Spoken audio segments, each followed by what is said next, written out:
Hi, wrestling fans. Thanks for clicking the dreaded D Rose report. The Rock announced on Twitter that his new movie, Journey 2, is officially #1 at the box office in Australia. Shawn Michaels' Macmillan River Adventures show won the award last night at the Golden Moose Awards in Las Vegas. The awards is going to be aired on the Outdoor Channel in February.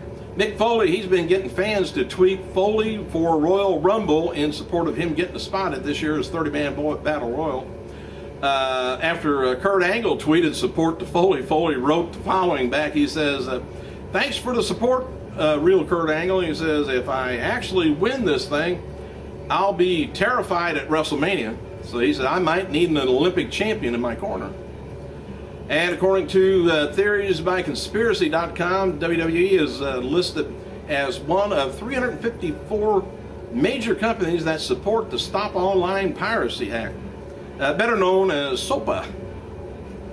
A letter of intent to Congress from the Global Intelligent Property Center shows that WWE has supported the bill since September of 2011, which that means they're trying to stop us from getting WrestleMania pay-per-views illegally off the internet, which I don't know nothing about that. I don't know how that works, how that can happen.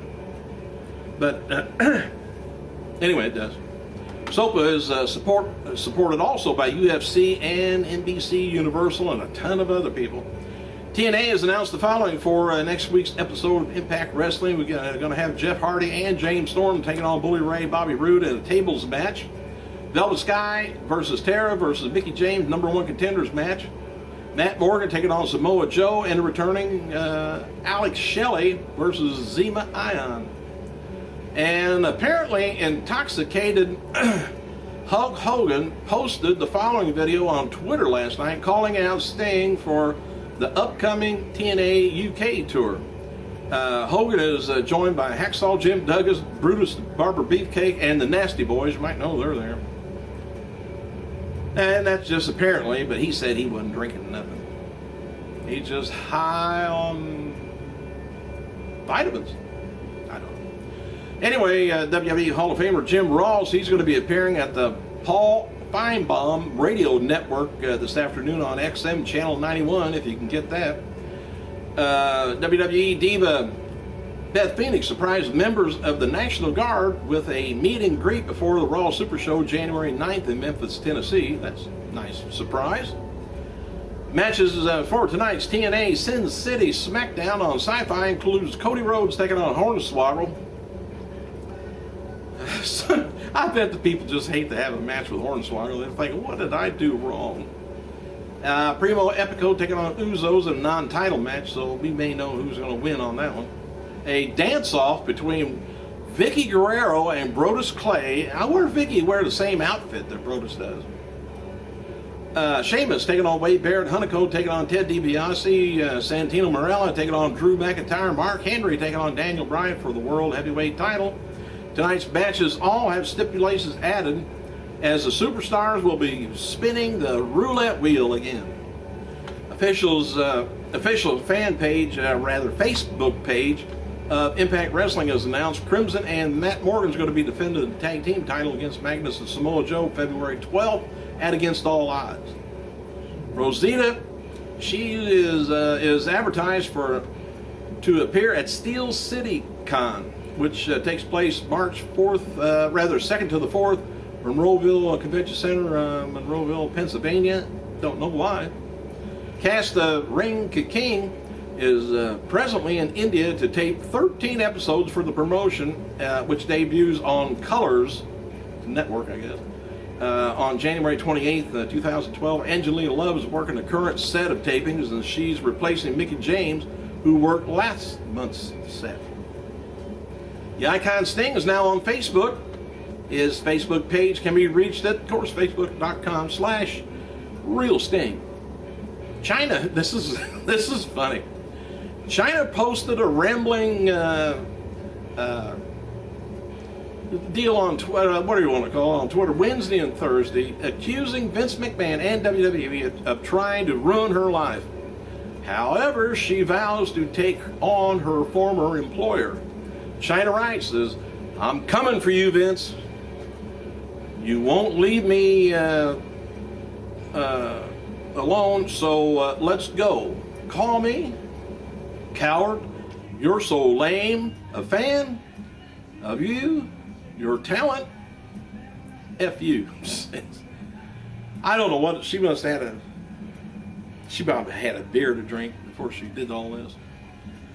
All right, former WWE diva Stacy Keibler is going to be on the Jimmy Fallon show tomorrow night. Rock's new movie, Journey 2, received 1-star rating from Sydney Morning Herald. Rock didn't say anything about that, did he?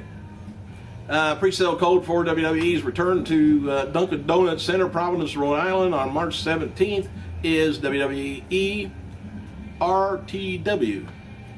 The pre-sale is going on now.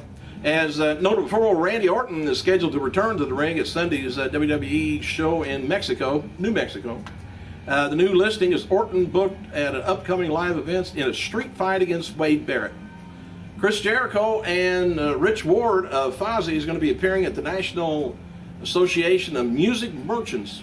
This event is Saturday at the Anaheim Center, Anaheim, California. The event is not open to the public, but more information can be attained. You can get you a badge, I guess, for entries available at namm.org. If you live around there and want to go in and browse.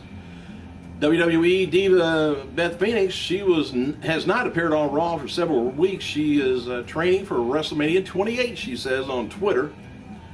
TNA marketing director Dan Stevenson left the company to work for Nashville Chamber of Commerce. Don't know what that means. Matt Morgan and his wife Larissa recently filmed a new commercial for Direct Auto Insurance. I know what that means. TNA star Sting has posted his first video on YouTube, which you can locate it not too far probably from mine. In the video, Sting talks about some projects, plugs, the upcoming TNA tour of UK, and a lot more.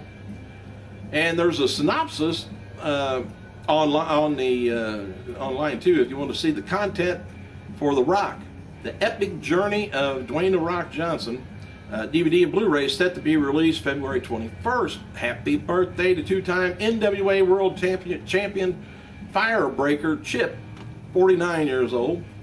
One-time Ring of Honor champion Tony DeVito, 40 years old, and former WWE diva, remember Joy Giovanni? She was there for a few minutes, 34 years old.